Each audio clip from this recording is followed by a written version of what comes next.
Turn on this fan.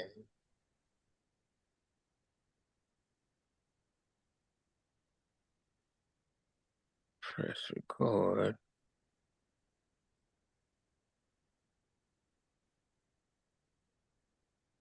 Assalamu alaikum, brother. Hold on and let me give the disclaimer. Peace to the God. Disclaimer, warning, the content will examine phenomena that some would find offensive, inappropriate, insensitive, and scary. This content neither suggests nor implies medical or any other professional advice. This is a light-hearted discussion of a comedian and his therapist friend engaged in hypothetical conversation on Black mental health and race. In no way are the following views and content associated or affiliated with this or any other platform that this podcast may be accessed. All information and opinion are independent expression of free speech that a reasonable person may freely consider adapting or opposing in their own paradigm. Peace to God. Peace to the universe. For those joining us on YouTube, thank you for tuning in. And of course, brother, there's no one there, which could be a good thing, because what we have to say is, all right, we're back, brother. Assalamu alaikum. Peace to God. Do you hear that double speech? Is it just me? I was hearing. I'm not hearing it now. Yeah, to turn off one of the I got two phones operating.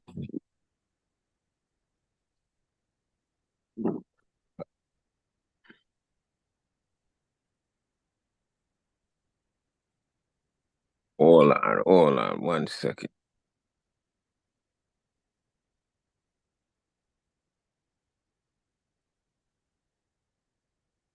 All right, can you still hear me? Yep.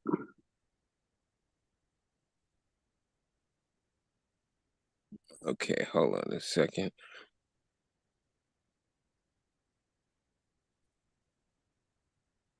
All on. Now, can you hear me? I think Yep. you can hear me. Yeah, I'm trying to stop this double.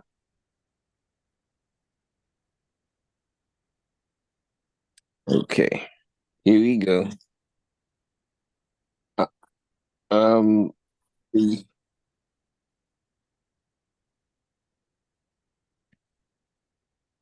bear with me another second, brother.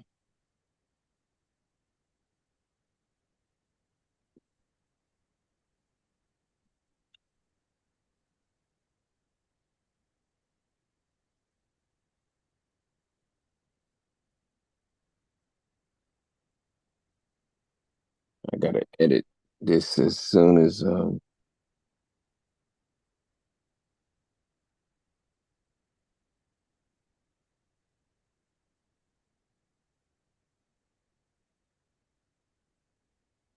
Are you hearing anything? I'm not hearing you. Okay, but you don't hear the double that I'm hearing in the background. No, I don't. Good. All right. I'll figure out how to stop that in a minute. But in the meantime, in between time, let us continue. Tonight, brother, I think we established last week that we may not be necessarily engaged in intellectual conversation, and the detriment of not being involved in intellectual conversations, having frivolous conversations being something that we should not engage in if we're serious about our lives and the world that we live in.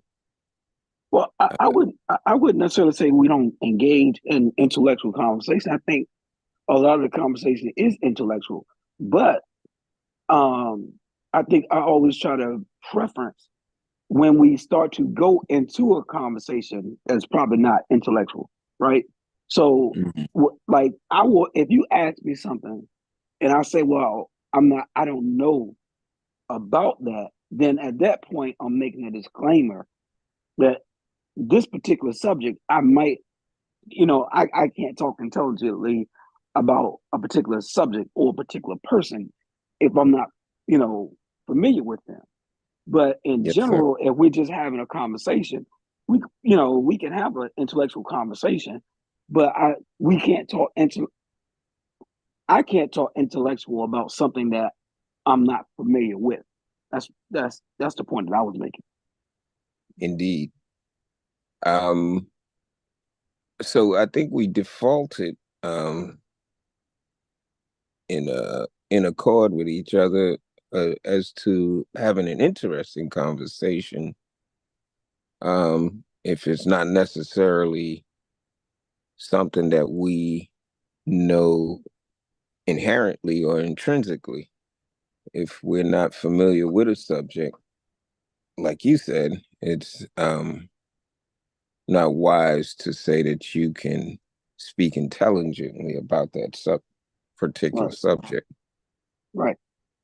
I And I get it. know, we live in a world of social media now, where everybody thinks that they have something, intelligent to say about every topic.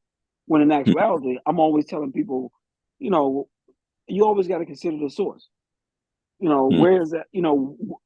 Where's that coming from? Who are you you are repeating that after, and you notice. I don't know if you listen to like Al Sharpton or Joe Madison or any of those um, not TV, radio personalities. But a lot of times, you'll find them correcting people on their shows all the time. When people will just come on and they'll just say something, and Al Sharpton, or the late great Joe Madison would say, "Hold up, you just can't come on here and just say that." You know, that's it. Where did you get that from? I don't know that that's accurate. Let me and what happens is you have people like Trump, you know, and other people that will just say random stuff. Yeah, they're eating the dogs, they're eating the cats, they're eating people's pets, right? And people, and what happens when when it gets fact checked, you find out that information isn't correct. So I'm always mindful, when I'm having a conversation, especially if this is something that's being recorded and being put out, right? I don't want anybody to say, well, I heard it from this person. I heard it from Dr. Moore. I heard it, on their podcast. They Right, said that. He said that. right.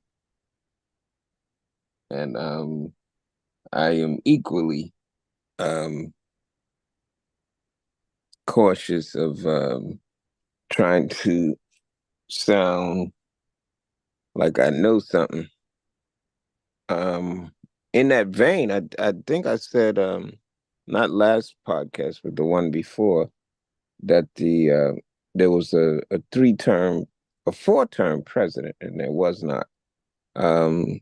Teddy Roosevelt and Theodore, forgot the name just that quick. Um, there were 2 Roosevelt presidents, one in the early 1900s, and then one that was in office around the time of World War II.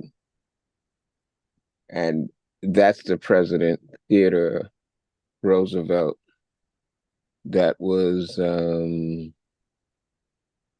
he was elected for a 3rd term, but he never finished. He died before he could ever complete the 3rd term. I gotta check that again. But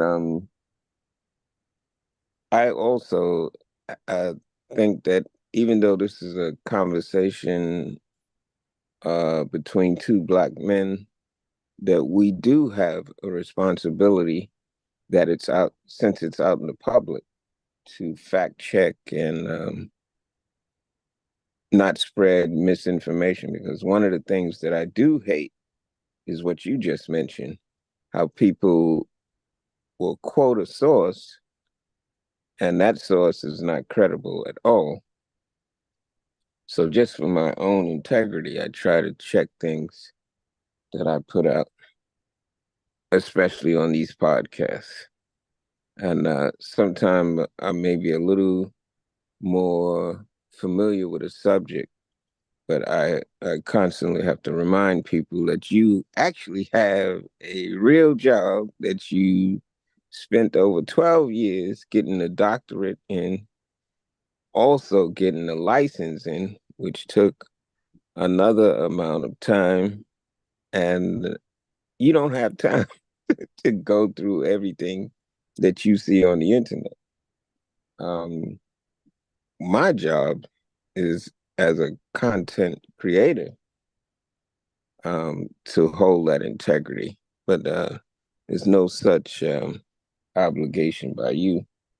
And one of the smart things you do is say, I can't speak intelligently about that, so I don't want to talk about that. So our conversations to the audience, you're listening to Black Mental Health and Race. I am your host, MF Doug AF, and my co-host is Dr. Moore. We had 9 listeners last week, or whenever we put out. I think we're putting out 1 podcast per month in order just to keep the integrity of the show. And we have lives beyond this podcast. So we want to have something that's reliable in terms of information. And we don't want to try to tell you what to think, but to show you how to approach thinking in a reasonable and logical manner. Sometimes we don't agree on everything, Dr. Moore. And that is just the nature of conversation, that you are willing to exchange ideas and willing to disagree. Yeah, and I think that speaks volumes to when you talk about the integrity, of the conversation is, um, we shouldn't agree on everything. Hmm. You know what I'm saying? I mean, that doesn't leave a lot of room for growth, right? Exactly. So, you know, I when we talk about, happy places, right? And one of what I found is one of my happy places is in a classroom, right? Hmm. Because I don't know another place where I've grown more than outside of a classroom, right? Because all of my thoughts about particular things have been challenged, right? And challenged in a way that made me feel uncomfortable, but grew me at the same time, right? And so, I've had very, very strong feelings about things, right? But I realized that, just having a strong feeling about it doesn't make it right, Hmm. right? And I've also learned that, no matter how emotional, one might be about a thing or a person, is not above criticism, right? Or research. Right. And and I for me, I learned that in a classroom. And I think you and I was having a conversation off air one time. Maybe we had it on air. But I've often heard people say, "Man, you have changed," right? And unbeknownst to me, I didn't understand what they meant by that. Since he's arrived, and I'm Right. incredibly Right. But in me having that conversation with another friend, a family member, he was explaining to me why he feels like people have said that. And one of the things that he said to me was, you know, in conversations with people, in general conversation, you know, I will hold people accountable, in the conversation. Mm-hmm. that people aren't used to that, happening. Right. And it makes people feel like, who do you think you This are? nigga think he is. Right. Right. And I am doing that not from um a position Mean of, spirit, right? right, not mean spirited or a show me up, Mm-hmm. type of thing, but it's almost right. It's almost, I'm not thinking about that. I'm just listening to the conversation and I'm trying to make sense of the conversation. And if it's Mm-hmm. not making sense, I'm saying, wait a minute, I can't, you know, I think I heard Al Sharpton say this one time at the Slave Theater. I think you had Mm-hmm. to Mighty Mouse. Maybe it was Al Sharpton. I don't know. But anyway, I heard someone say, well, if you realize that you'll have a conversation, with a fool, then you are a bigger fool to continue the conversation, right? And so, I know those words are very hard, but the essence of what I'm saying is, if you realize that the person that you're talking to, Mm-hmm. they don't care the conversation, or they don't care, you know, to grow in the conversation, then it almost makes the conversation mute, right? It's just like, two people just, what we would call in my political science class, barbershop talk. Mm-hmm. You know, it's just people coming in saying things like LeBron is better than Michael Jordan. Jordan is better than LeBron, and it's just a random, and it's just a frivolous conversation going back and forth. It's just two people's opinions. You I know, think that's part of black culture to have those type of arguments, well, especially when the people are drinking. yeah, well, then, honestly, you're right. I have changed, because if you bring a conversation to me, I'm definitely gonna, and You and, better and qualify it. bruh, and well, now, that I've been made aware of it. Mhm. Um, Man, I mean, I do that across the board. So I don't discriminate. I do it at home. Right. I do it with my kids. I do it with my wife.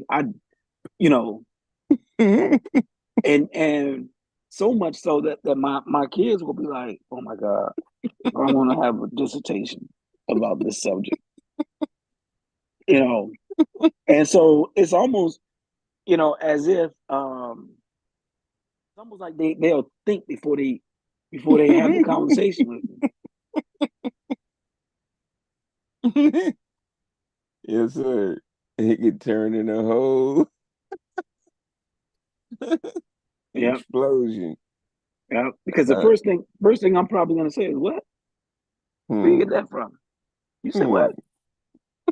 How do you feel? How is that the case? Yes, sir. Speaking of black culture, you're listening to Black Mental Health and Race. Our meeting ID on Zoom is 819-6724-8120. Our passcode is 307404. Um, Now I put that information out for anybody who is lucky enough to catch us, because these meetings are random, and although they're not secret, they are random as fuck. We come on whenever we can, uh, given our busy lives. And if you ever catch us, you can join the meeting where you can have a say in anything that you agree or disagree upon. Uh, what we talk about here is Black mental health and race from the perspective of a comedian and a professional clinical psychologist engaged in clinical therapy, if I'm correct, Dr. Moore. A clinical therapist. Yes, sir. Um, Now he's not in a professional capacity on this show because we grew up together. We know each other from way back in the days. Um, but what we try to do is come from our different perspectives. While I'm not a professional comedian, I've always been a jokester, and I always saw the something funny about things that could be very serious.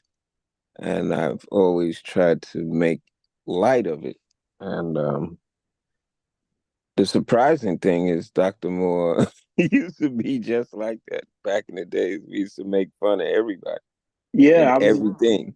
I was just as you were saying, I was just saying it's funny because um I used to be a whole lot um more lighthearted, I suppose. But apparently I'm not as lighthearted nowadays. Yes, But sir. what's interesting is there was a time when I remember you had was not so lighthearted That's and right. That was militant. was very very serious. I mean, it was almost like to be around you. It was almost like a sin to laugh. Yes, sir. I mean, there were very rare occasions where that happened. Yes, sir. Unless we were watching the All in the Family, Yep, Archie Bunker. yep. I found that very funny. Well, brother, let me start this program. Netanyahu, who I consider, brother, I know you're gonna get on me for this, but I consider him in the same line in terms of killing people, in terms of justification for killing people, um, to be um, in the same vein, um, at least in the beginning stages of the rise of Hitler. Now, Netanyahu has been in charge for a long time, but he can't seem to get his mind conditioned to what peace really is. Peace, he thinks, is at the end of war, and war and killing people is the only way to get the peace that you need for your people. Ironically, he comes to the UN Assembly in New York City today to give a speech with very little condemnation from the other participants. Each nation has representatives. One that did condemn him and his speech was she's known as Ma Motley on Instagram. She's the Barbadian Barbados Prime Minister. Very articulate in her speech, very educated and knowledgeable on a lot of things. And I found her speech very refreshing after listening to portions of Netanyahu's speech. Um, do you have any opinions on Netanyahu, the Prime Minister of Israel? Um, Not really, man. I just feel like um you compare him to um a The Hitler. beginning stages of Hitler, and I'm not Yeah, taking it back, brother. yeah. Well, I think that's how dictators think. Hmm. And I don't think that I don't think that he's a good person. And I think he's my way or the highway type person. Hmm. Um, and what's interesting is, people like Trump bow down to people like that. Exactly. Exactamundo, brother. You know, he views this guy as a strong leader, Hmm. and you know those are the leaders that he looks up to, and that's why he said, you know, in his first day, you know, he would like to be a dictator. Hmm. And that he is. Yep. And so Well, he said that, you know, if he can get the people to come out and vote, they don't have to worry about voting again. He'll fix it so nobody has to vote again. hmm. Oh, hopefully there's a better solution for the people of Palestine and the people of Israel.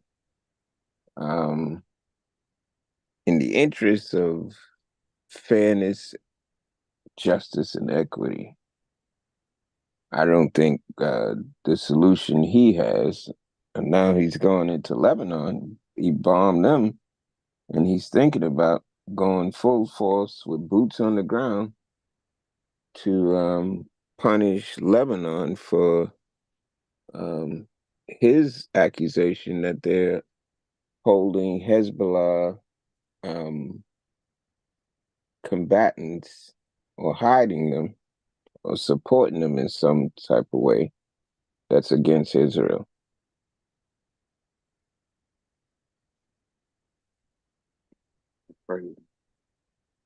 Hmm.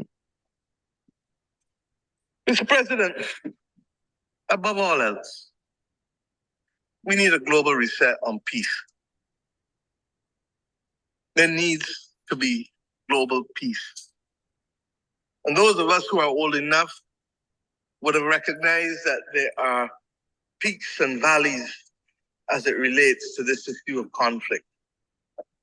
There are few areas where the world is more in need of the United Nations acting as the United Nations to secure the objectives of the Charter than in the area of peace and security.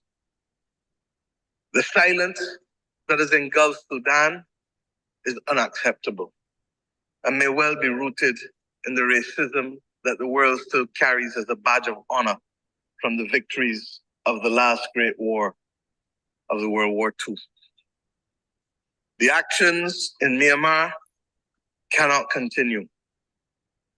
Ukraine has sucked more oxygen out of the global community and the global financial system than any of us can appropriately accept at the very time when the world needs to be applying its resources and efforts to fight in the greatest crisis known to mankind.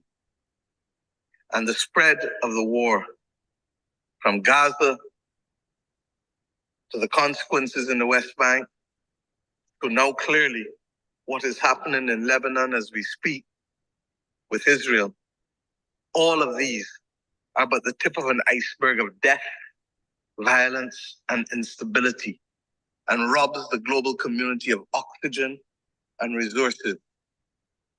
That was Ma Motley. She has her, I forgot what she has her doctorate degree in, but she's now the Prime Minister of Barbados. I thought she was very articulate in what needs to go on. If you'd like to listen to that speech in the audience, find her on Instagram. You could hear that speech in its entirety. I played that speech, brother, because ironically, um, I think we want to get to talking about P. Diddy, but first we have to make a stop in New York City again. This was not only the place of the UN meeting in which Prime Minister Netanyahu addressed the United Nations, but this was also the place where the indictment of the first mayor of all 122 mayors of New York City, none has been indicted for corruption except for our mayor. Mayor Eric Adams, Democrat. Um, I had some ill words towards this indictment because they're alleging that he stole over $100,000 starting from 2016, even before he was mayor. Now, I did the calculations on 2016 to 2024. It's over 3,000 days, and you divide 100,000 by that amount, and it averages out to $31 a day that he was stealing from New York City. A place like Ukraine that has had the favor of New York City mayors, a place like Israel that has had the favor of New York City mayors, from Koch to Bloomberg to what was the one in between? Giuliani. All of these people in favor of the state of Israel. We now come to an indictment against Mayor Adams based upon his favors from Turkey. Do you know where Turkey is, brother? Mhm. Well, that's what the allegations that were brought by a black um, a district attorney, prosecutor, federal prosecutor brought against Mayor Eric Adams today, who ironically, the same federal prosecutor is the one that did the indictment for um, P. Diddy, Sean Combs. Um, in my history of dirty politics, brother, um, the way that they get you is they go after your underlings first. And I think we can apply this to P. Diddy, and we can apply this to Mayor Eric Adams.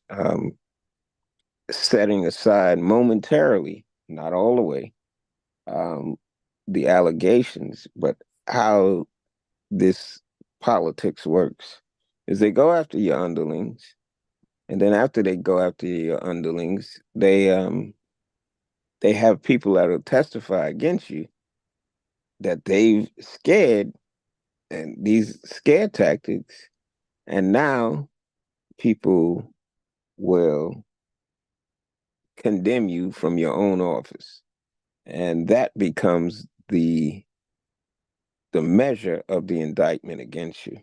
Now, I know there's been over 122 mayors in New York City. The fact that none have ever been taken to court, or even what they did to Mayor Eric Adams last week, they stopped him on the street in public to confiscate his personal phone, his smartphone, his mobile phone. That has never happened to a New York City mayor. And I know from Koch to Mayor Beam to Mayor Giuliani, Mayor David Dinkins, the mayor who came after Dinkins. No, it was Giuliani after Dinkins, and then Mayor Bloomberg, and then Mayor de Blasio, and now Mayor Eric Adams. That there has been no corruption or favoritism for other countries is a bunch of BS to me. This $100,000 when we've given billions to other countries, and the mayors of New York City have supported them and have taken campaign funds from these countries with impunity. They have not been charged with any types of corruption. How the New York City mayor worked with the mob in the 1960s and World War II to protect the harbors of New York City. You can't tell me that there's been no corruption but I'm talking too much, brother. I just wanted you to. I know you don't know much about it. I just tried to give you a little information that I had. Um, what do you think about the situation with Mayor Eric Adams? I know you don't know him too much, but what do you think about his indictment on the surface? Mm,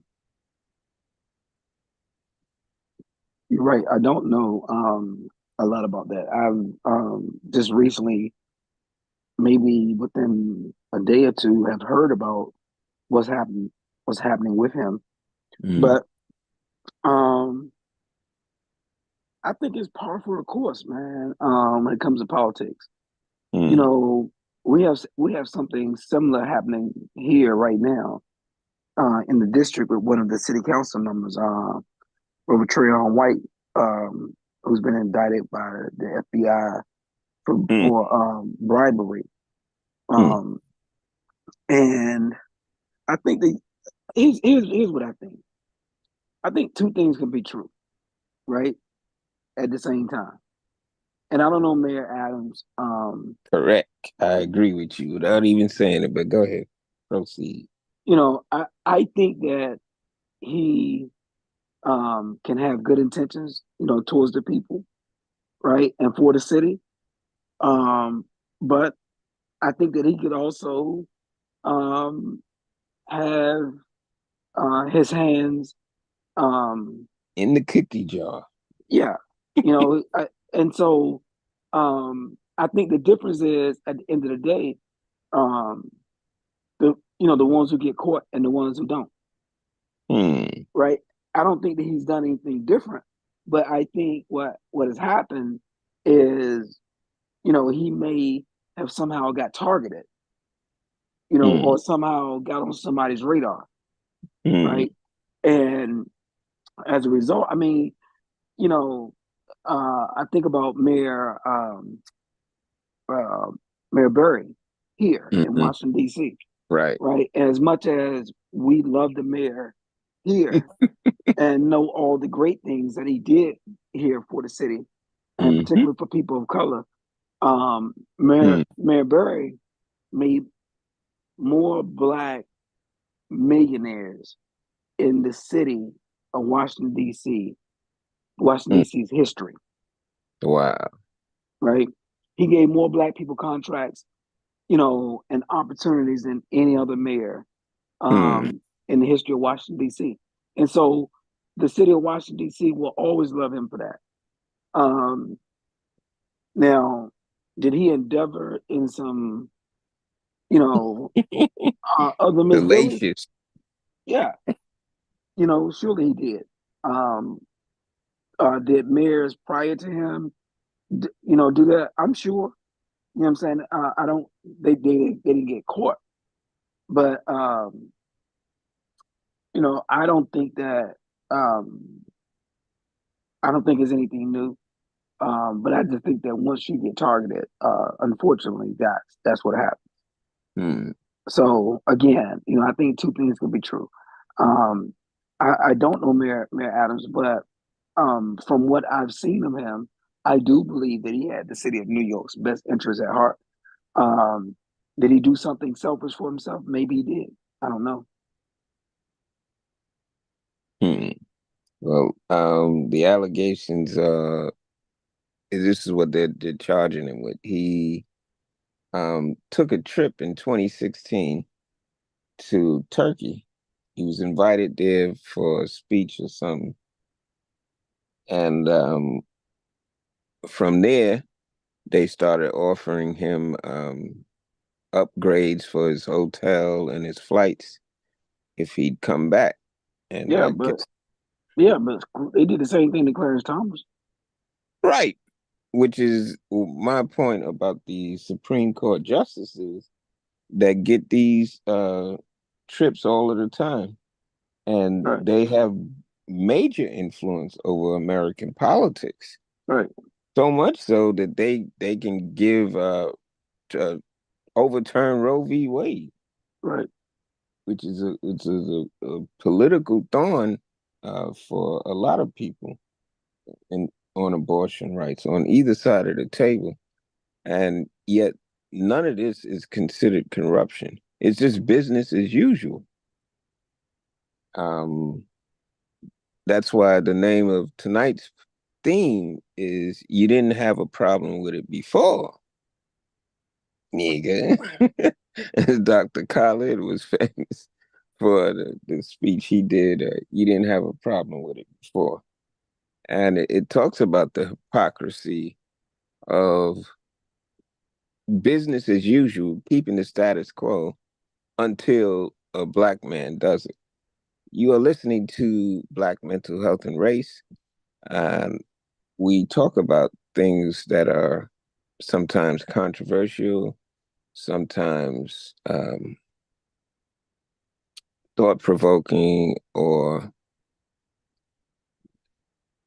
it's not intended to be divisive, but it's a subject that can get very divisive very quickly.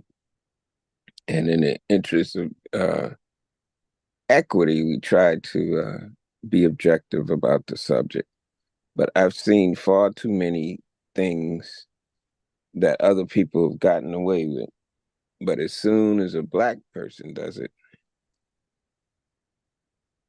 it's a whole different standard of wrongdoing. Yeah. So he may be, as you said, guilty of these things, his hands in the cookie jar, but he is not even close to the amount of money and corruption. Senator Menendez, I don't know if you're familiar with him from New Jersey. He's got millions of dollars that he was paid.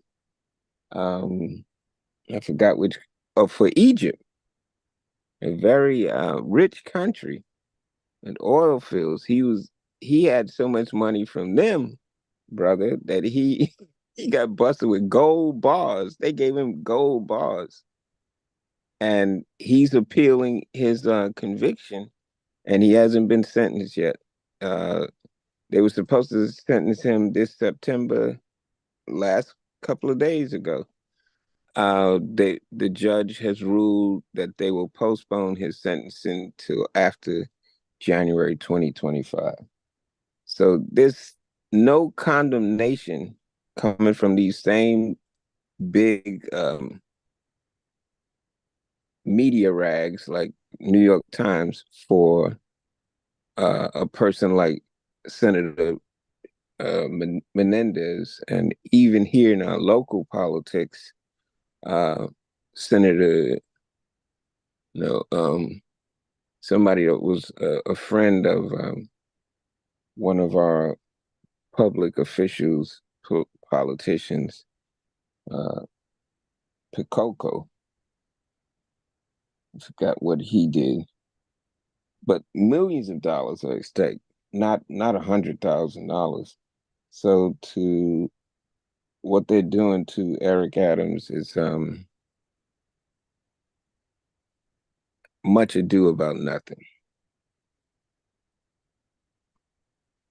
We want to get to P. Diddy. Let me play this first. When you see men fall, don't laugh. Learn. Learn. Because you're on your way up. And the things that tempt people to fall, you and I are not free from that temptation, nor from the weakness that will cause us to stumble and fall. When you laugh at somebody else's fall, white or black, rich or poor, your enemy or your friend, you are laughing and opening a way for your own demise when you do that. Because to laugh and not learn, to make mockery and not to understand, is to make the same mistake yourself. Did you hear me? Yes, sir. We wanted to address the conversation piece of P. Diddy because it's all over the media, brother. Your initial thoughts as we engage in this interesting conversation on this interesting person, Sean P. Diddy Puffy Combs?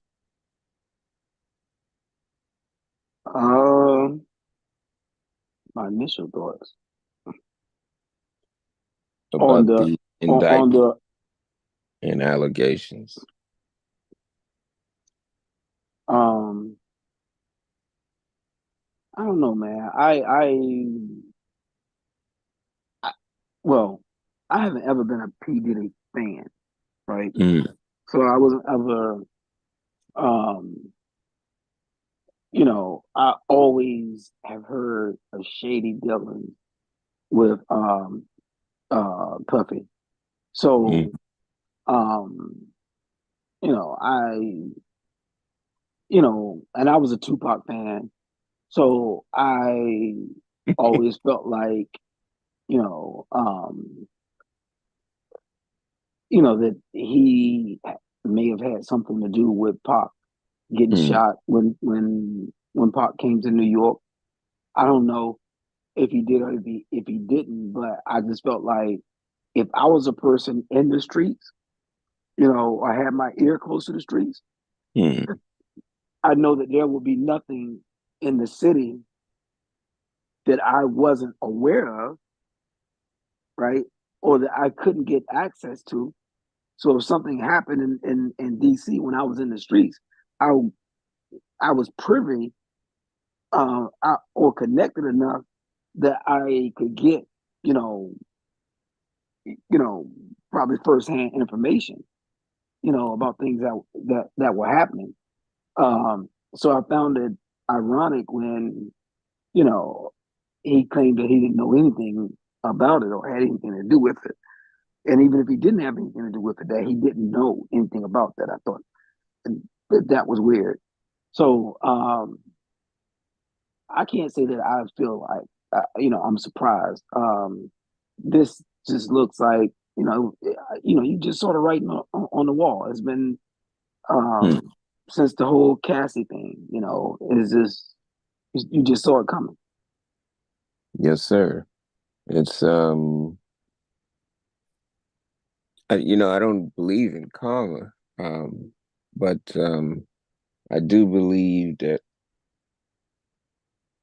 we have a mindset as human beings that if we get away with a thing long enough, that we think we can get away with it forever, and eventually all shows must end. Even the greatest show on earth has to end, and that would be the the life that you have is so valuable. That's the greatest show on earth, but even that show has to end. Um, in the case of P. Diddy, we have someone that has risen exponentially. He is like a mega star, and a lot of people have come to think of him in terms of endearment, especially in New York, endearment. Um, we regard him as one of the best at what he does. But I think when he ventured into politics, um, he had the right intention. He was the one that famously said, "Vote or die." How imperative it was for us to be involved in the political process. But now, things that he's being alleged to have done are now going to be his downfall. And once again, a black billionaire who will be stripped of his money. According to the federal allegations, if he's found guilty, they can take every red penny of the billions of dollars that he's made because they can prove that he is part of an organization of criminality. And his weapon of choice, for all of you that are listening out there, is cases of baby oil. So for RICO cases, people like John Gotti, who had hundreds, if not thousands, of people killed, it ain't allegedly, this is what he was convicted of, or orchestrated that these people be killed.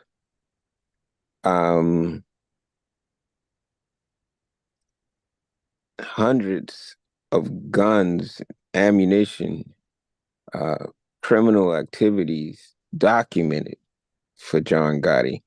The RICO cases were made or enhanced for people like him that were cleverly able to get away with all of the criminality that they were engaged in.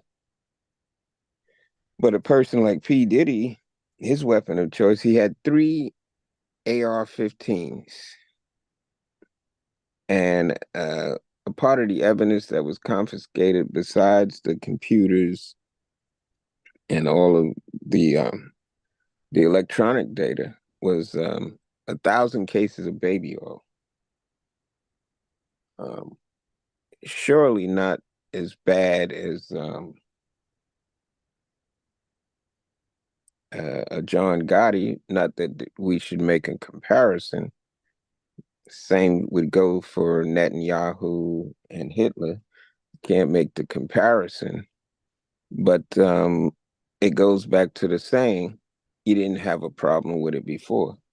Diddy was a very popular man to the United States government and to political parties and to social media. Your thoughts, Dr. Moore?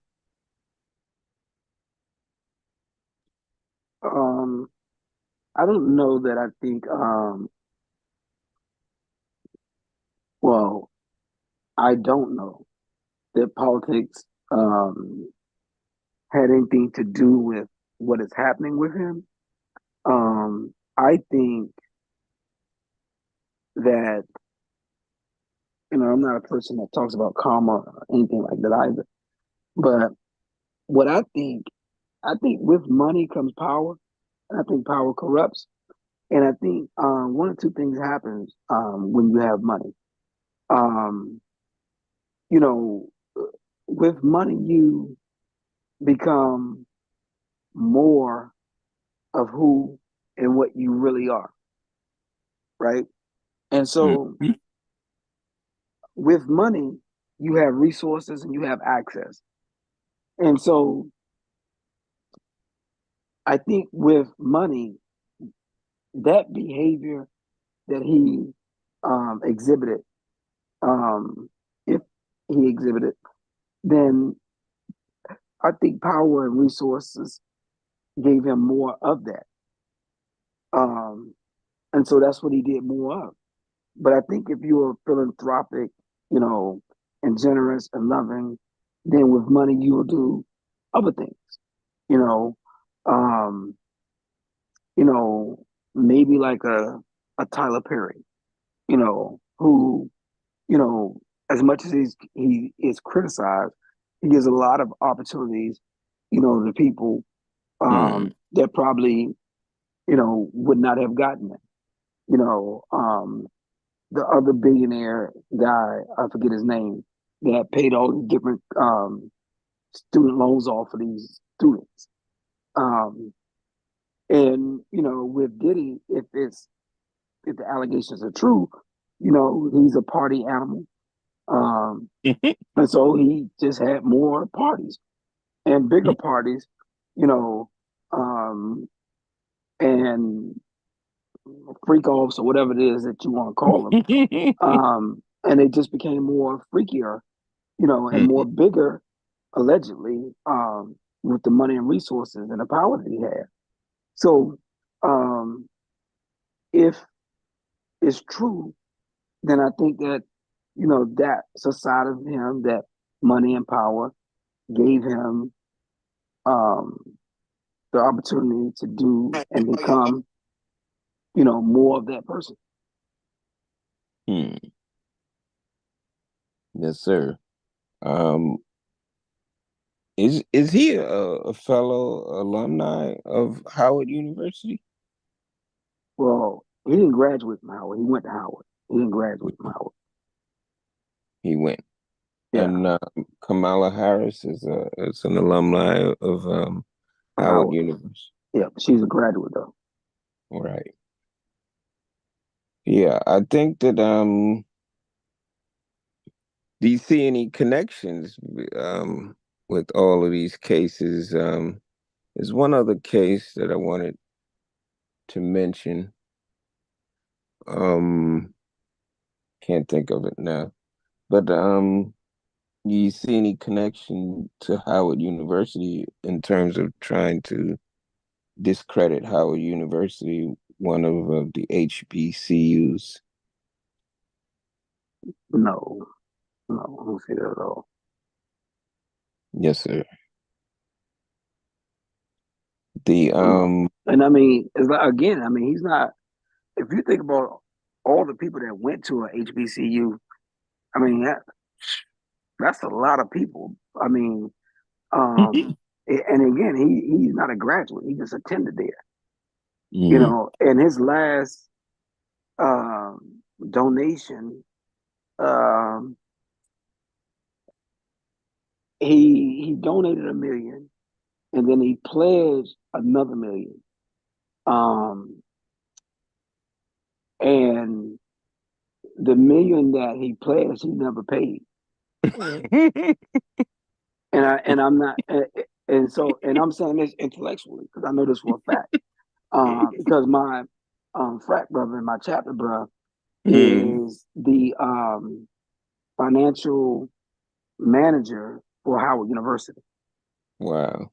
and so this is something he told me directly. Hmm. So I know that to be a fact. Wow.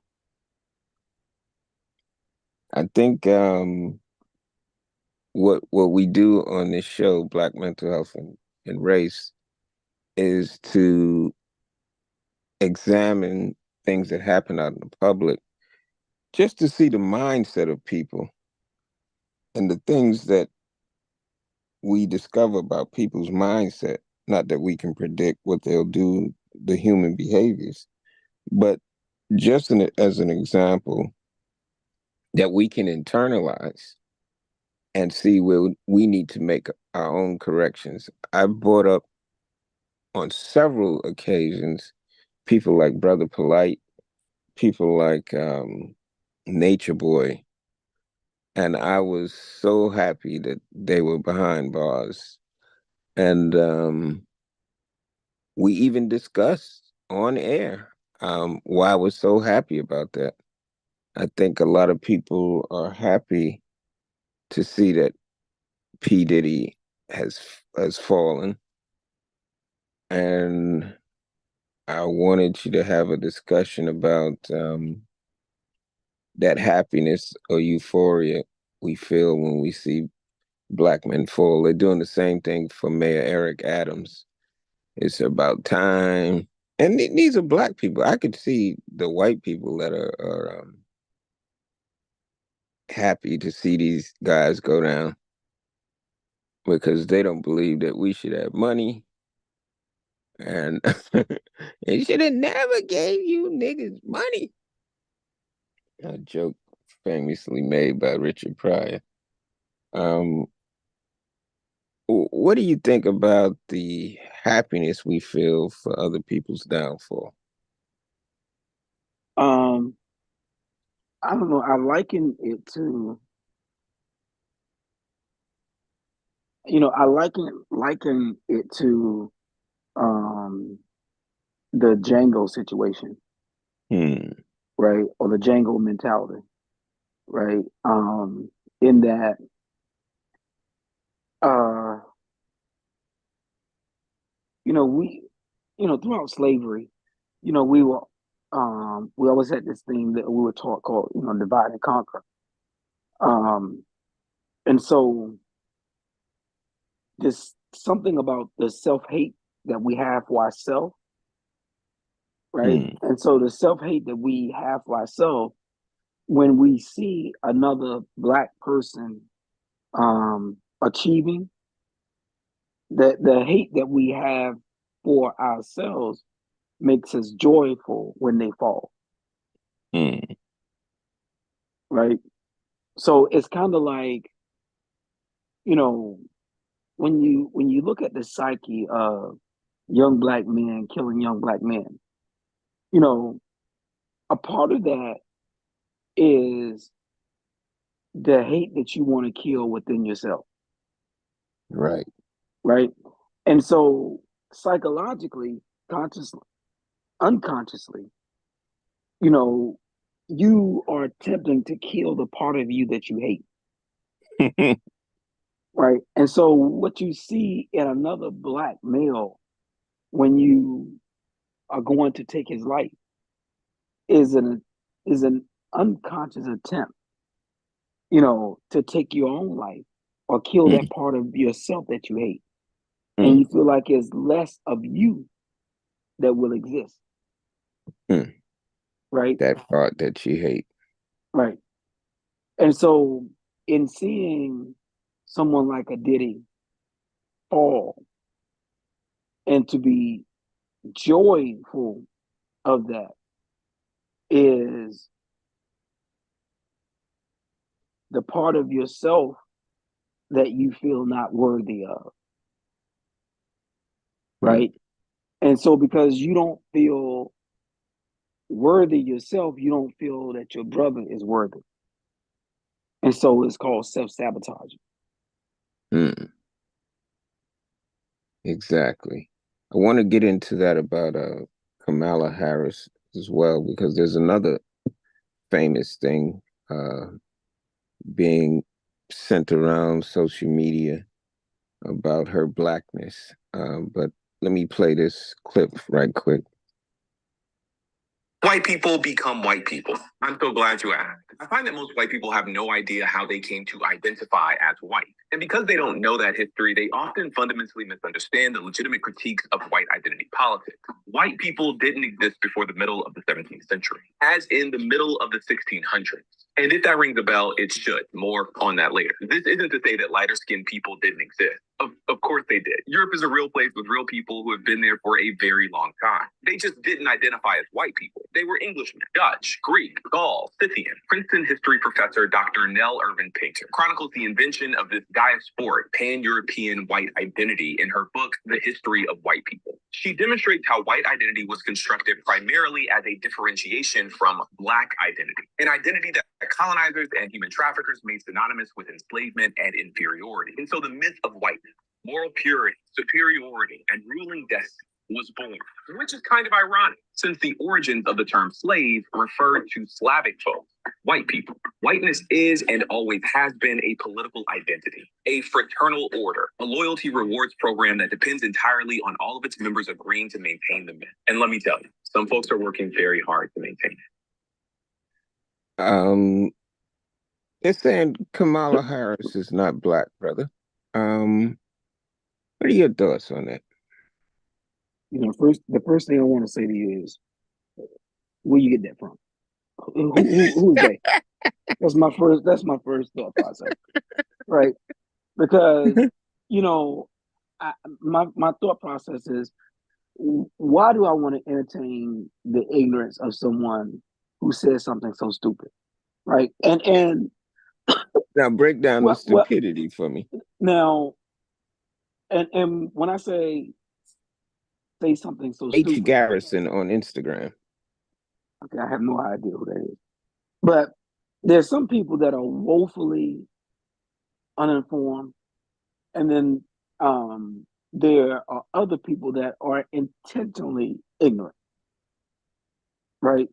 And so if you say something like she ain't black, I mean, what is your qualifier, right? Like, okay, who are you, and what makes you a determining factor in saying whether someone is black or not?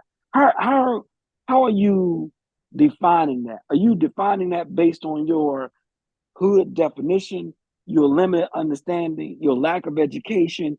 How who are you that I should entertain what you're saying to me, right? Because a lot of times I'm just gonna ignore a comment like that because I'm gonna look at the person and say, okay, well, they obviously don't know any better, right? Or Right. you are just willfully ignorant. You just really don't know any better. Or, you just think that you know, maybe you think you know something. I don't know. But I'm just saying this is the problem with social media, that everybody has a platform, right? And an And opinion. right. And there's no credibility behind it. So just because a person jumps out there on social media, I don't know, person you just quoted. Um, I mean, my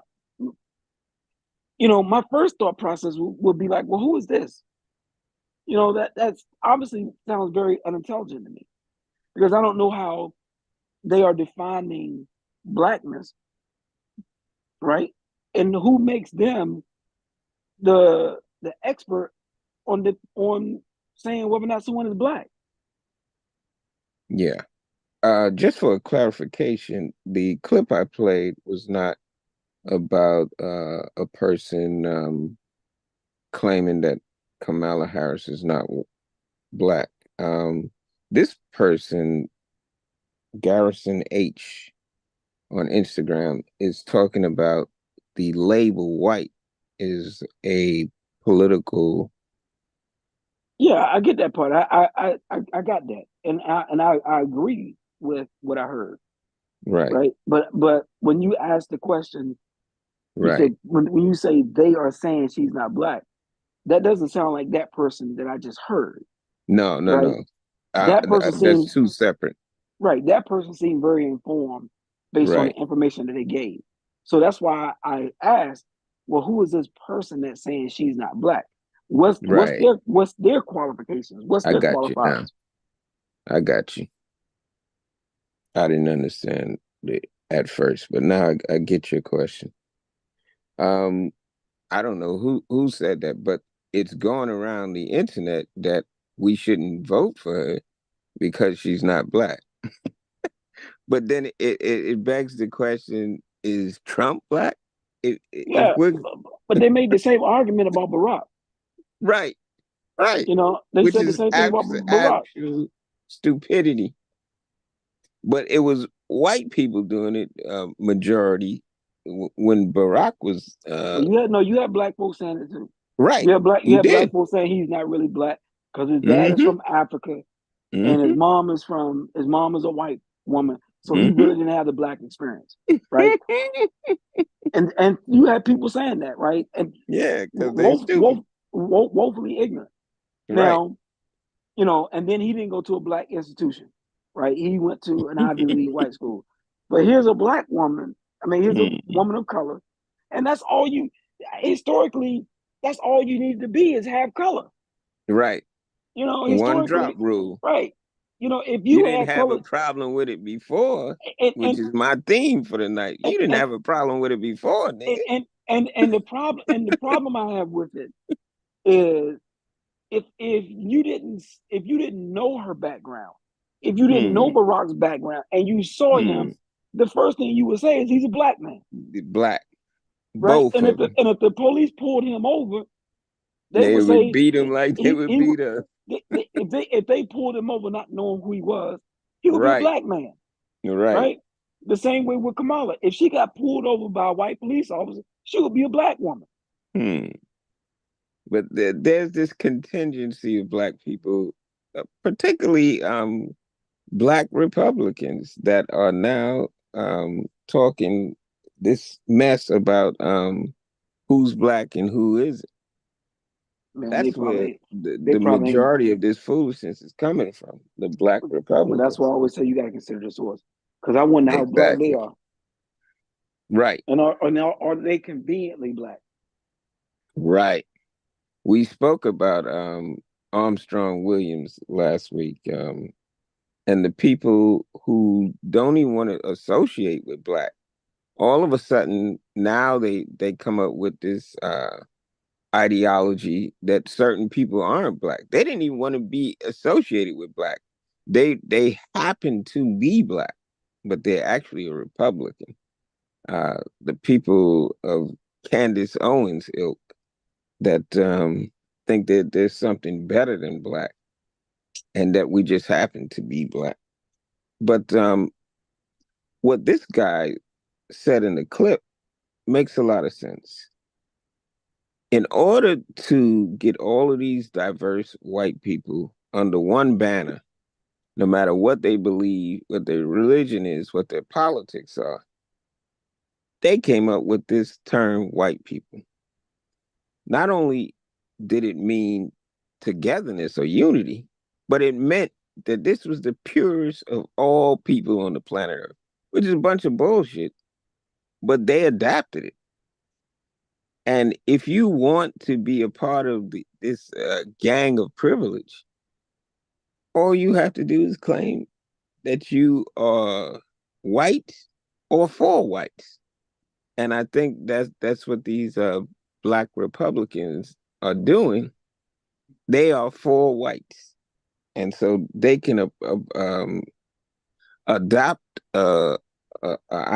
ideology that accepts Trump as better than Kamala Harris, which I think is absolute foolishness.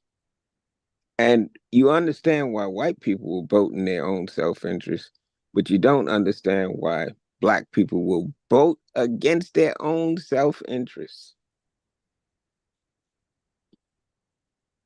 Yeah, I mean, I do. When I think about the level of ignorance that's involved in that, yeah. It's crazy, brother. But there's a lot of things that's going on that these new blacks, Nubians, or whatever they want to be called nowadays, Well, anything with black, they're not new. of They're not course they're new, not. They've right? been here since slavery. They've been fighting for the what was they've been fighting with the General Lee. They've been on the wrong side of history every time and proud of it. Yeah, They would yeah. fight for the Union Army, brother. Well, and some of it, The Confederate Army, I'm sorry. and The some of it, Confederate, the some of Great it, Coat. if not most of it, is just opportunistic, right? Foolishness. Um, it's you know they are just um taking advantage of an opportunity, Hmm. and if it's advantageous for them to say or do that, then they do that. Hmm. So always look at them with a side eye. Hmm. And again, I'm not Democrat or Republican, but Right. I do, as a black person, have to look at the policies that are being pushed forward. Hmm. Um, and when I see people talking about getting rid of wanting to get rid of DEI, and affirmative action, the right to Diversity, vote, equity, and inclusion. right? Things like that. I don't know how you could be supportive of a party like that, right? So, the only way I, you know, see them, the only thing that makes sense in my head is that they're just opportunistic. Um, and there's something in that for them to, be a part of that party, Hmm. and go along to get along. Hmm. Amen, brother. Amen. I think we're gonna wind down here and try to wrap this up into a convenient little package It, of it, what have we learned. what's funny is I was in Atlanta last week, Hmm. and I was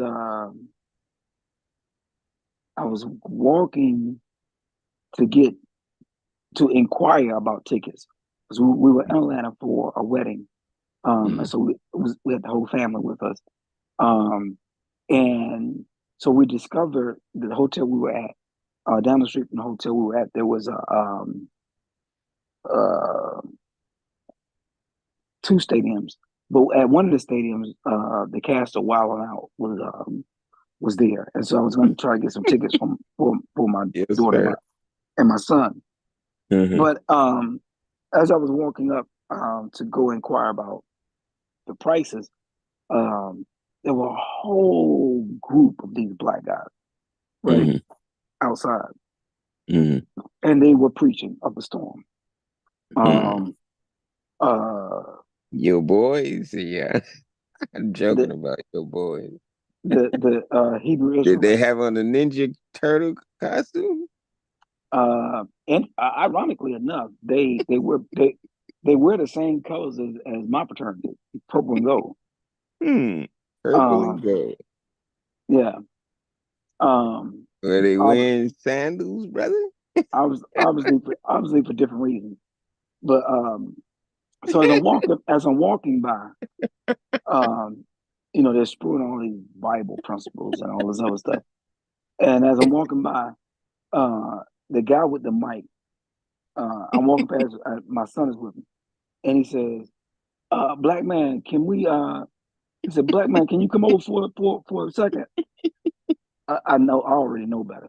I already know that second is not going to be a second. I already know what that's going to entail.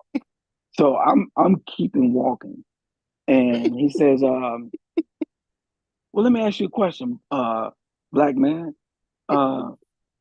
What's the answer to the black man's problem or the black community problem here in America?" And I'm walking as I'm talking, and I say, "Get a job and vote." And man, You threw holy water on him, brother. let me tell you something. He jumped like a jumping bean. Man, that put them in the biggest tizzy. Get a job, a 9 to 5. What? You got to be kidding me. What? Vote. Almost like he didn't say this, but it's almost like, nigga, is you crazy? Crazy. But You didn't have a problem with it before, nigga. But kept walking. I kept thinking was, nigga, you can't be asking me what is the solution to the black community's problem in America, and you think your ass standing on this corner with all these niggas with you is the It's answer. gonna solve That's the answer. None of y'all niggas ain't talking about working. All y'all and all of your answers in this Bible. You got to be that to me is the biggest joke. Is the biggest. I'm like, you got to be kidding me, man. The answer to the black man's problem is this Bible that you're preaching from, that you believe that you are the chosen people. That's the answer. According to them, brother. Man, that's crazy, man. But anyway, I just kept it moving. But I thought it was funny. You hit him with the Holy Ghost. Yeah. Yeah. Yeah. I don't know, bro. And it's interesting because they have a lot of, they always come in these big numbers, and I'm always like, who? I mean, how is this appealing? What's attractive about this? Nothing, not a damn thing. And like the Elijah Muhammad said, they living in the poison book. Their whole reality is in the Bible. Now, ain't nothing wrong with the Bible. It's something wrong with the people who read the Bible and can't get it out of it. They can't escape that Bible to save their life. If the Bible said take two sticks, stick them in the dirt, and then try to poke your eyes out with the two sticks sticking out of the dirt, they would do it. Because the Bible tells them so, brother. Bro, that is so low level energy. That is so low level intelligence to me. Because you're not supposed to question anything or anyone. That is absolute foolishness to me, bro. Absolute foolishness to me. Exactly. So, I mean, you can read the Bible, that's fine. But Right. There's a I'm lot gonna, of lessons in there. yeah, but But the it lessons are not in the actual trying to look like them or dress like them or ride a camel like them. The lesson is in the story, the moral of the story, which and is what I want to get to tonight when I and say that you didn't have a problem with it before. But go ahead.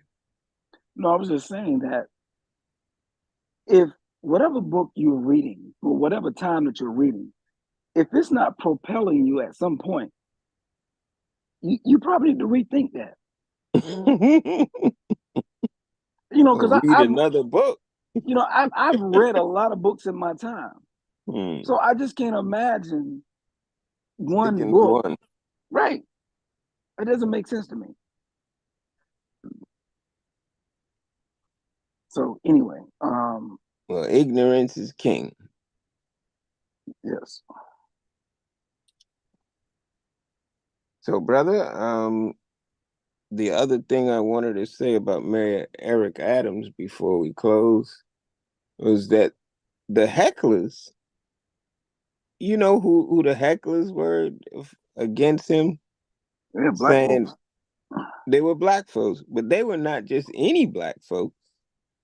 They were Black Lives Matter um, organization people. These are the same people that had raised $90 million off of the Ferguson incident. Um, and what was the other incident? George Floyd incident. $90 million in 1 year. The IRS is still um, waiting for them to file an amended return of what happened to that $90 million. But they didn't have a problem with it when it was their turn to be under the scrutiny of the law. But they had the nerve to come out there, the nerve, brother, to come out there and accuse Mayor Adams for $100,000 to be in the worst corruption that New York City has ever faced out of the 122 mayors that it has ever had in New York City. These are the people that I'm talking about, brother. The people that are stuck in their Bibles, stuck in their uh, religion, stuck in their politics, are stuck in their ideology of nothingness. That's all I can say that it is. I'm like you, brother.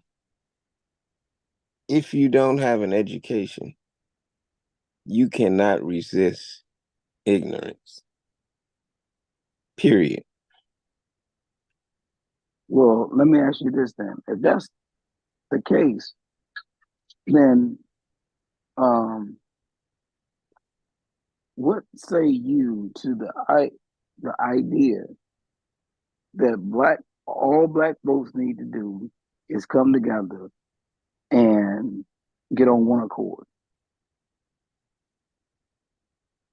I say that our one accord is tainted because we're not on one accord like is described by this guy Harrison. Our one accord means that we get to remain ignorant. Now there's some people with higher level degrees that are still ignorant, because anytime that you vote against your own self-interest, not just politically vote against your own self-interest, but anytime that you put yourself down, you don't want to be black, you don't want to be this, you don't want to be that, you don't want to read a book other than the Bible, you don't want to dress like this person, you don't want to study people that are thriving. If you don't want to do these things, like the 7 Habits of Highly Effective People, which I told you I haven't even read that book, but I understand the principle in it, is you look at people that are doing good in society, whether it's perceived or real, and you have to emulate that and see what works for you. If it's not working for you, like you're saying with the people in their purple robes, if you haven't gained something as an individual from an organization, $90 million spent, and not one member of Black Lives Matter, other than the people who ran the organization, the 3 people that ran it, can buy a house, then there's something wrong with your ideology. There's something wrong with your mindset and thinking, that you will allow other people, which is the opposite of crab in the barrel mentality, ironically. You would allow other people to advance while you still continue to fight with boots on the ground, engaged in foolishness.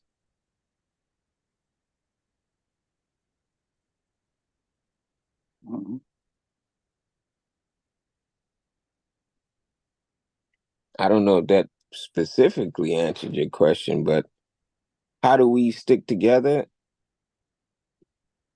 We're gonna have to have a title, and it's gonna have to be black or something to that effect, because it has to go beyond your religious belief, your political belief. It has to be something that says the mentality, not the physical union, is more important. If we're not on the same mental level,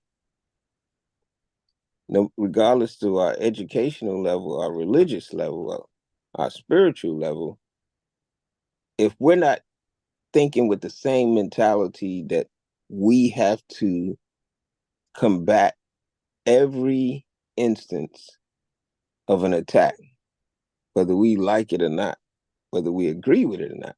It's just like your mother gives you an instruction, not your mother per se, Dr. Moore, but your parent give you an instruction.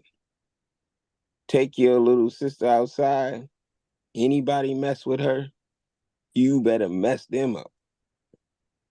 And I'm being nice with how the parents would instruct you to protect your younger sibling. But you better F them up. You don't let nobody mess with your little sister. And that's the way we should be. Now, in terms of P. Diddy and Mayor Adams, let the chips fall where they may. However, from a mental standpoint,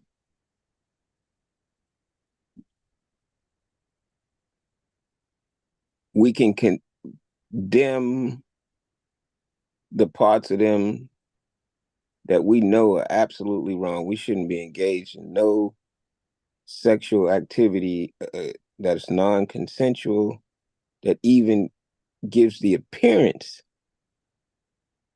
of impropriety, we should not be engaged in that. And that's where Minister Farrakhan said that we should learn, not laugh, when we see a brother fall. What mistake did they make? And that mistake is improprieties. We shouldn't be around anything that even approaches impropriety. But it's going to be a sweeping, like a hurricane, brother, like a flood. A deluge is called a flood. Another word for flood. It's going to be a deluge of indictments after they finish with Diddy and after they finish with the mayor. This is just the beginning. And all of the people that are black billionaires, y'all better find some way to stick together because they picking you off one by one like a sharpshooter. But they don't want to rile up the whole beehive. They'll just pick you off one by one. That's what happened to Mayor Adams. They took out all of his underlings, and then they were able to embarrass him publicly and tried to confiscate his cell phone on the streets of New York.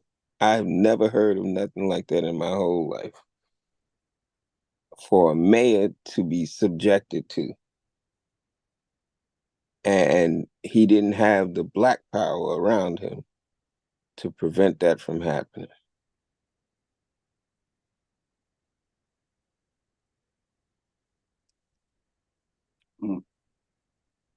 Yeah. I don't know. I think you and I have argued previously about black people uniting. Yes, I think from my perspective, I think that's part of the problem. Is true. thinking and hoping that black folks are going to unite. Um, I think that's a waste of time. I think it's a waste of ideology. I don't think that all black folks are ever going to unite. I don't think all white folks are ever going to unite. I don't think all of any one race is ever going to all unite. It's not realistic. Um, and when I hear black folks um, um, chastising other black folks for them not working together, I think it's just a waste of time. I think the black folks that are gonna work together are gonna work together, right? The black folks that you have chemistry with, that's the black folks that you know that you're gonna be successful with. It's almost like trying. It's almost like trying to be with a woman that doesn't want to be with you because she's black. you know, and if you are under the auspice that um because you are a man, you know, you're gonna make a relationship work because this is a woman. Yeah, I think it's foolish. It's foolish to me to have that type of mentality. I think you have to look for the things that you have in common with people. I think you have to look at, you know, the morals and the values and the ethics of people and situations. And those are the people that you're gonna have the most chemistry with. But the fact that you think that just because this person is a woman and you a man, or you a black man and she's a black woman, that you can make that work, I think that's ignorant. Because it has nothing to do so much with whether or not you're going to be successful because that person is a black man or a black woman, but it's the content of the character. Mm. So I think if you are missing that, you're just missing the whole piece. So, which is, part of the reason why, I think majority of relationships don't work, Right. and is even bigger in the black community because, you know, it is so, the thought process is so shallow in terms of what you're looking at, as opposed to what you have, right? And I think most of the time those are two different things. And we are often slipping, caught slipping. There are a lot of things that we shouldn't be indulged in, or we shouldn't even support. There are people that we shouldn't support, including, now added to the list, Diddy. And I had a lot of respect for him. I thought the latter part of his life, he was starting to work on some self-improvement. But underneath the shadows, that was still following him. That meaning the non-consensual control over people.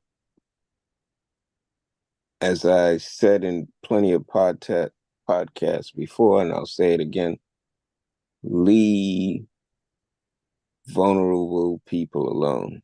If you try to control people that are lack some intelligence or will to resist you, you're going to look impressive, but where's that going to take you in the end? That's not karma. That's mathematics. You add up all of the times that you got away with shit that was improprietous. Eventually, that show has to end.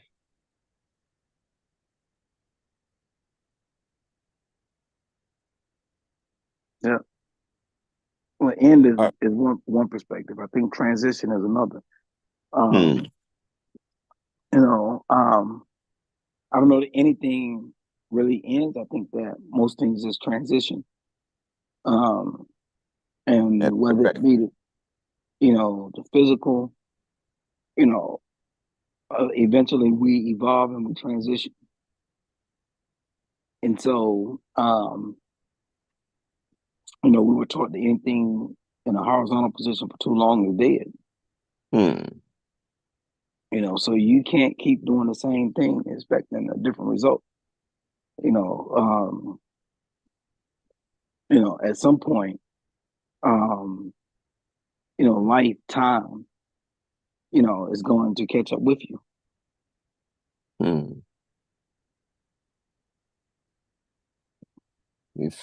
Speaking of ending the show, brother, before we do end, I have one more topic that I had to bring up.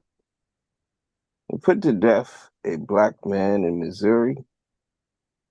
He had been on death row, federal death row, for over, I think since 2016, they started to fight for this man's life. He was supposed to be put to death around that time, 2016. And I'll get the actual facts later. His name is Marcellus Williams. Can you empathize with this man and his premature death? Are you familiar with his case? I'm not familiar at all. I'll give you a brief synopsis. This guy was stabbed up a white woman 43 times allegedly. I don't have to say allegedly because that's what he was convicted for and given a sentence of death. This was, I think, in the early 90s. So time came to pass that in 2016 he was supposed to have been put to death, but there was a moratorium on executions in America. So he escaped it. But under Trump, they had, according to Roland Martin, they had over 13 executions in 1 year, or in one presidential term, which is 4 years, than they had in over 60 years before his presidential term.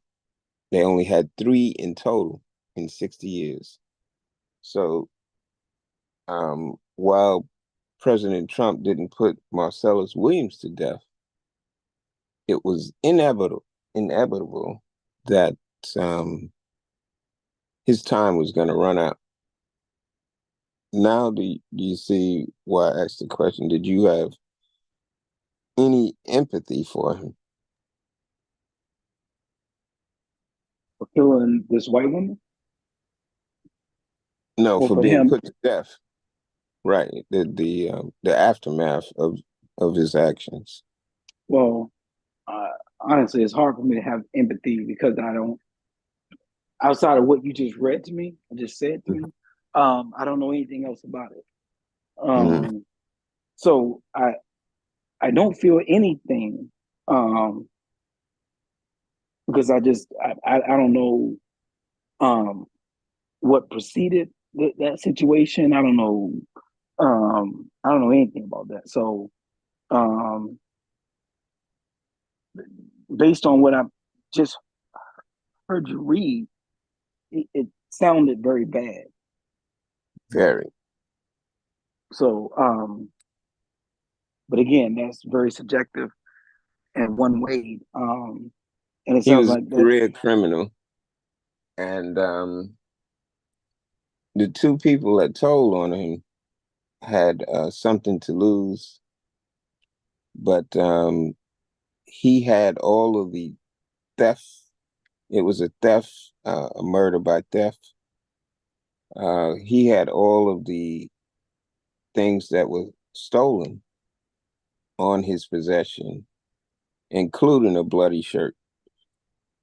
But there was a technicality that said that his DNA was not on the knife that stabbed this woman. And that may have been because the police mishandled the evidence. But just that reasonable doubt was supposed to commute his sentence to life in prison rather than death. So that was the issue. Then you got a lot of black people starting to organize around um, making sure that this guy wasn't put to death. He was put to death September 24th, about 2 days ago in Missouri. And a lot of people galvanized around the idea that he should at least had his life spared, black people. So we can come together around things, but the things that we come together around are far beyond or have accelerated way beyond our control. The things that we do have control over, I said, and Dr. Moore agrees, is education. But not just any education, because you can go to school and still be a black fool. Sure. Black intelligence or high level vibrational conversation is going to take more than what you learn in the textbook. You got to have some street savvy because what happened to Mayor Adams, P. Diddy, and Marcellus Williams is all from the same textbook of white privilege, white supremacy. If you don't believe that, then you have the wrong mentality to even be in this game. And on that note, brother, speaking of ending, every show has to end, even the show of our own lives. Take us home, brother.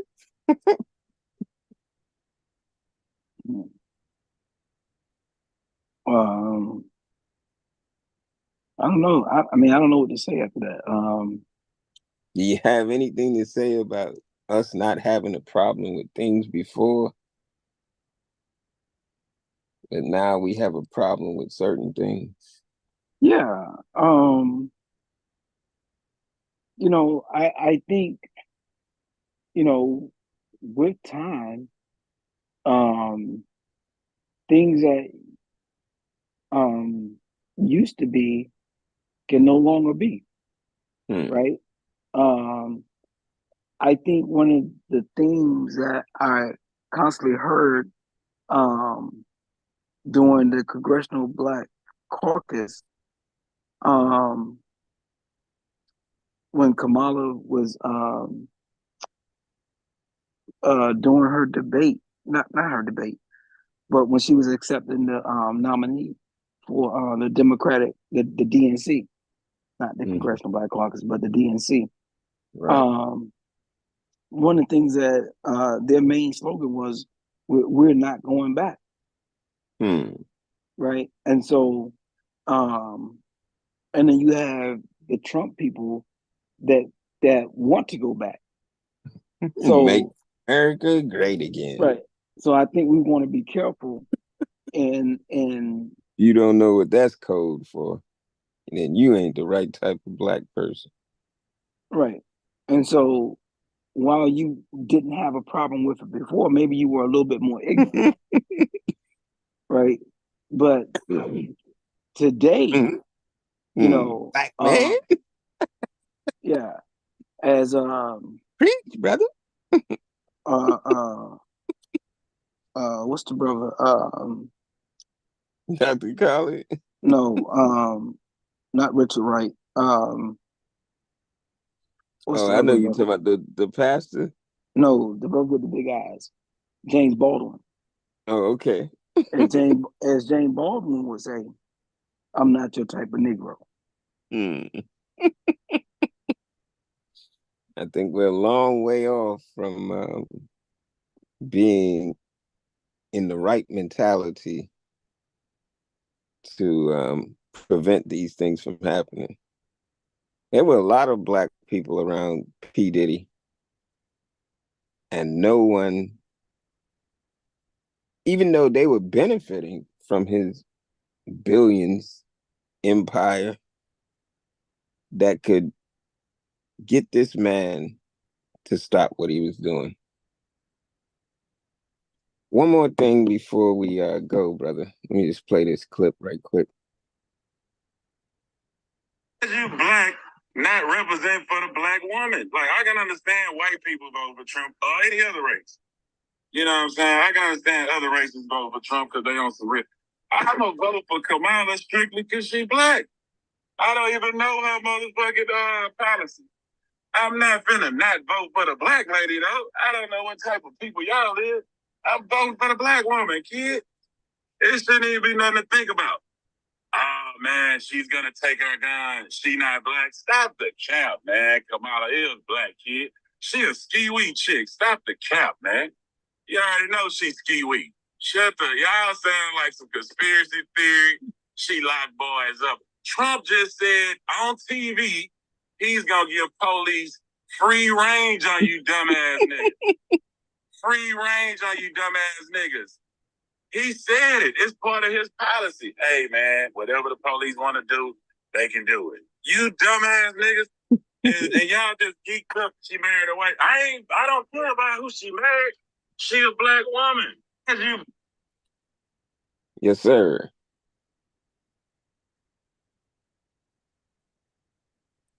Yep.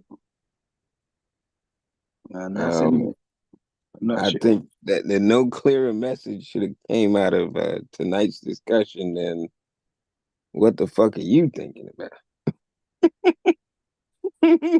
Yeah. Yeah, we can have open conversations, intelligent conversations,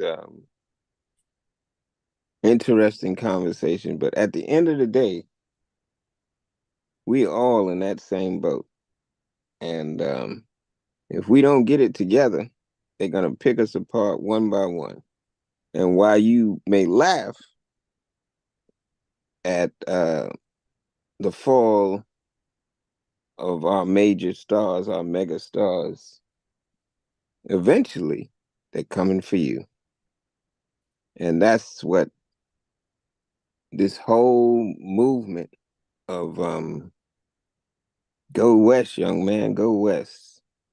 The colonization of the globe, the entire earth, was done with that mentality.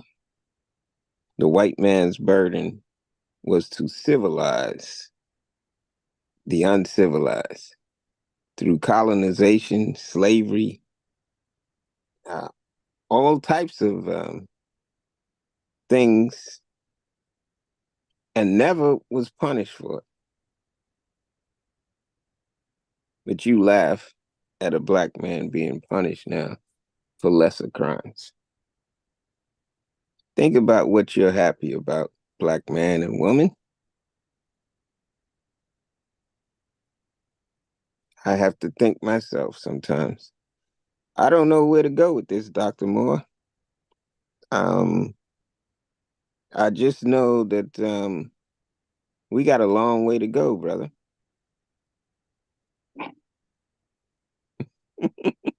We always have a long way to go. It seems a perpetual long way to go. Never ending. Yeah, well, that's it from cradle to the grave. But Hmm. I mean, if you looking to save all black folks, then you Good may as luck. well, yeah, you can cancel Christmas. But I tell you, if you work on yourself, you get black folks a whole lot further, a whole lot faster. Hmm. And that's what this show is all about. Black mental health and race. Look in the mirror today, brothers and sisters. Think about where you're going. And if it ain't in the right direction, change course. Change your book. Change your mode of dress. Change your mentality if it's going down in that rabbit hole. Last words, Dr. Moore. Peace and good night. Yes, sir. Assalamu alaikum. Wa alaikum salam. Peace to the God. Peace to the universe.